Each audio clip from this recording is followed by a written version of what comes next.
नमस्कार। आज इस चैनल में आप लोगों का स्वागत है। इस चैनल के माध्यम से हम आप लोगों को बता दें कि देखिए, हम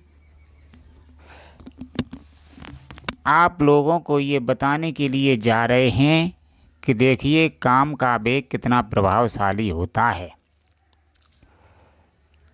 84 लाख योनियों के बाद जो मनुष्य का जन्म प्राप्त हुआ है, इस मनुष्य का जन्म तमाम तरह की समस्याओं से भरा होता है,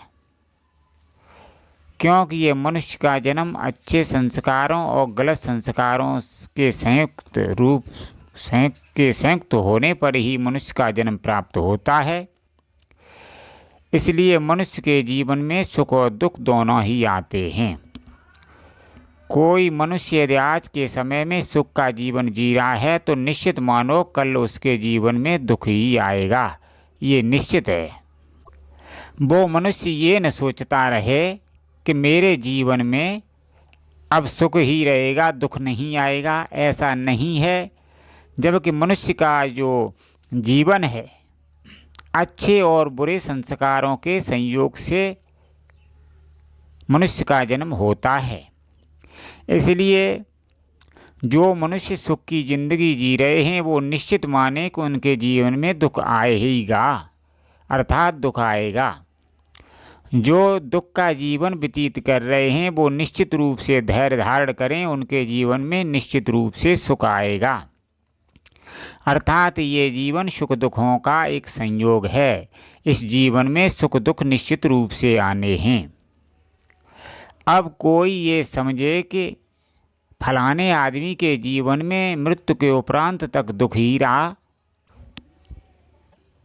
तो ये सब संस्कारों का खेल अर्थात कर्मों का खेल है। जिस मनुष्य के ज़्यादा गलत संस्कार होते हैं अर्थात गलत कर्म पूर्व जन्म के होते हैं, उस ज़्यादा गलत कर्म होने की वजह से वो जीवन पर्यंत दुखी भी रह सकता है।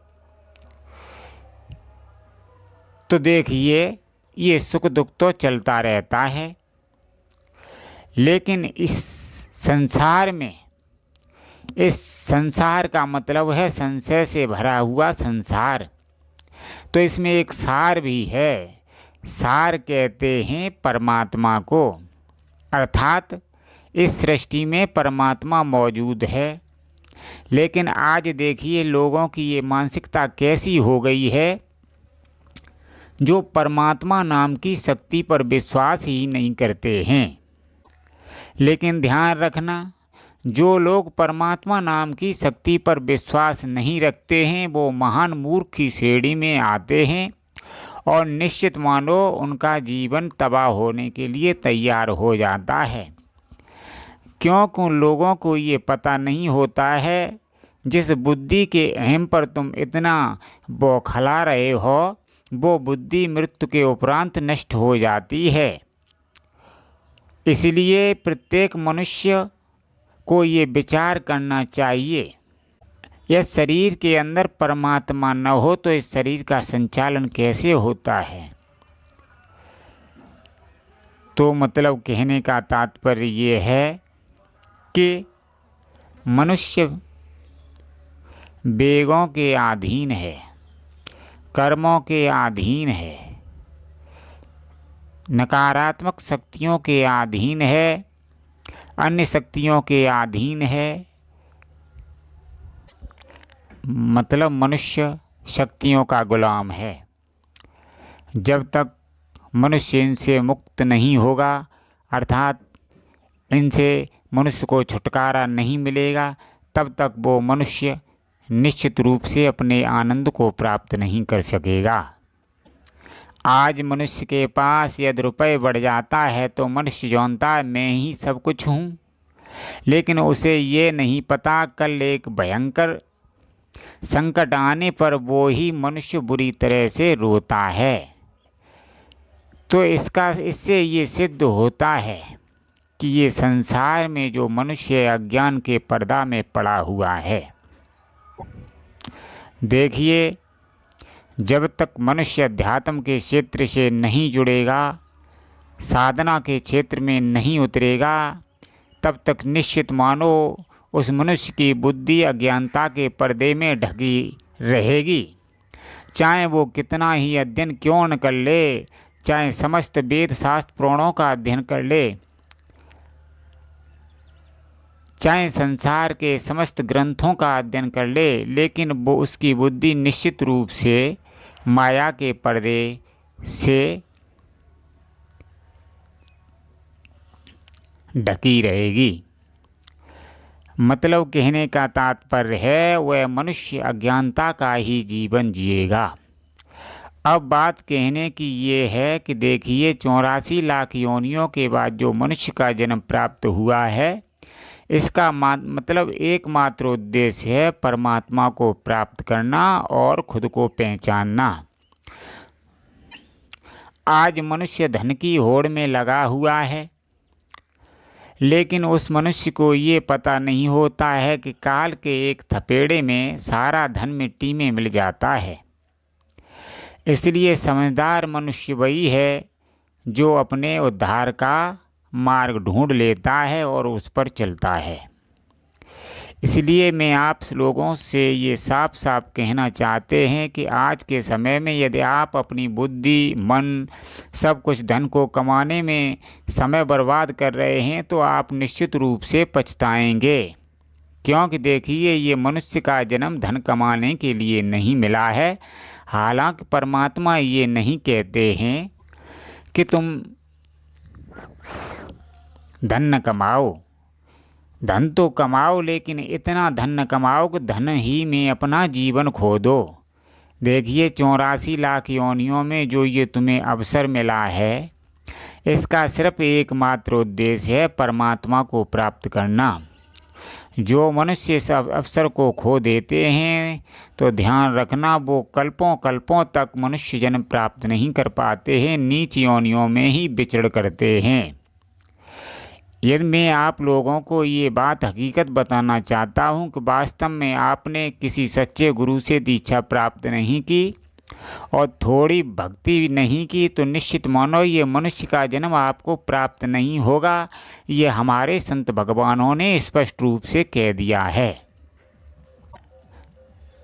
संत भगवानों का मतलब होता है जो इस शरीर से बाहर निकल कर के हकीकत को देखते हैं। क्या इस संसार में, स्थूल संसार में है, क्या सूक्ष्म संसार में है, क्या कारण संसार में है, क्या केवल संसार में है, क्या परमात्मा में क्या खास बात है, ये सब देख कर के संत वर्णित करते हैं। संत नरकों का भी दर्शन करते हैं। दर्शन अर्थात देखते हैं। सब कुछ स्थूल इस संसार में देखते हैं, इसके बाद वो सूक्ष्म का सारा हाल देखते हैं। सब कुछ देखने के बाद वो संत ही बताते हैं कि देखिए यदि इंसान इस मौके को चूक गया तो उसे दोबारा ये जन्म नहीं मिलेगा। यदि इंसान सच्चे गुरु से दीक्षा प्राप्त करके थोड़ा बहुत भी भजन करता रहेगा तो निश्चित मानो उसे मनुष्य का जन्म प्राप्त हो जाएगा। यदि मनुष्य भक्ति नहीं करेगा तो निश्चित मानो वो मृत्यु के उपरांत नरक की यातनाएं कल्पों तक भुगतेगा। उसके बाद 84 लाख योनियों में चला जाएगा और मनुष्य का जन्म उसे कोट कोट जन्मों तक नहीं मिलेगा। इसलिए जो मनुष्य आज इस अध्यात्म के क्षेत्र को छोड़ करके संसार के व्यर्थ के पदार्थों को बटोरने में अपना समय खर्च कर रहे हैं, वो कृपया करके सावधान हो जाएं। वो अपने जीवन के साथ खिलवाड़ कर रहे हैं। देखिए यहाँ कोई किसी का साथ नहीं देता है। प्राणी की मृत्यु के उपरांत 14-15 अर्थात महीने 6 महीने घरवाले रोते हैं, फिर अपने अपने सब मस्त हो जाते हैं। इसलिए मनुष्य को मैं ये नहीं कहता हूँ कि धन न कमाओ।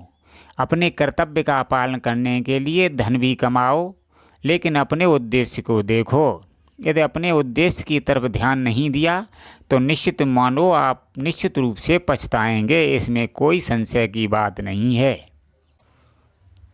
और जो मनुष्य चतुर है वो सच्चे गुरु से दीक्षा प्राप्त करके भक्ति करना प्रारंभ कर देता है, ताकि वो दूसरे जन्म में भी मनुष्य का जन्म प्राप्त कर ले।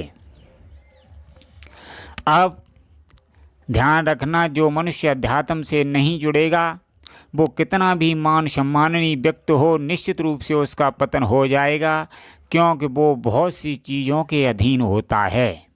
देखिए, वो मनुष्य नकारात्मक शक्तियों के अधीन होता है, विकारों के अधीन होता है। तो इससे क्या होता है, विकारों के अधीन होने के कारण जब मनुष्य एकांत में किसी स्त्री को देखता है तो काम का वेग हावी हो जाता है और उस इंसान का पतन कर देता है। अर्थात वेग इतना प्रबल होता है।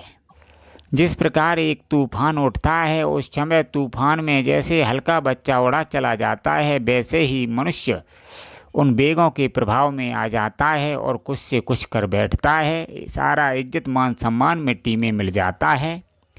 इसलिए यदि मनुष्य अपनी वास्तव में भलाई चाहता है तो निश्चित रूप से अध्यात्म से जुड़े, तभी उसका भला है, अन्यथा उसका जीवन पतन होने की पूरी संभावना रहेगी।